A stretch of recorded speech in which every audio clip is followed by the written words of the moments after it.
კიდევ ერთხელ ვიცით და გავიგეთ, რომ პირველადი გაფრთხილების სისტემა ჯერ კიდე ეფექტურად არ არის ამუშავებული, მიუხედავად იმისა, რომ ხარაგაულის მუნიციპალიტეტმა ძალიან სწრაფად მოახერხა რეაგირება.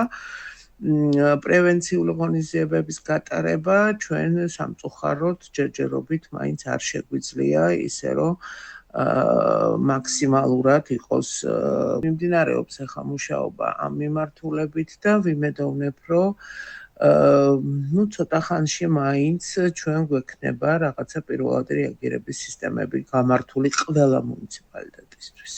კაპიტან ნინო, ნახეთ შეიძლება ვთქვათ, რომ ბოლო პერიოდში ხარაგაულის შემთხვევა არის პირველი პრეცედენტი, როცა მუნიციპალიტეტმა დამაკმაყოფილებლად გაართვა თავი გამოწვევას, რეაგირებას გულისხმობ, მხოლოდ რეაგირებას. მე ვერ ვიტყოდი, რომ მარტო ხარაგაულის მუნიციპალიტეტი, მოდი ვთქვათ თითოეულობაზე, ონი და ლენტეხი საერთოდ არ გამოჩენილა, თუმცა მაგ თითოეული არანაკლებად დიდი ჰქონდათ, ვიდრე გურიას, აღმოჩნდა, რომ ონიც და ლენტეხიც იყვნენ მზად ამ მოვლენებისთვის, რასაც ქვია და არის ესე იგი გამონაკლისები, არსებობს მუნიციპალიტეტები, რომლებიც უფრო სწრაფად რეაგირებენ და მათ აქვთ შესაბამისი გეგმები.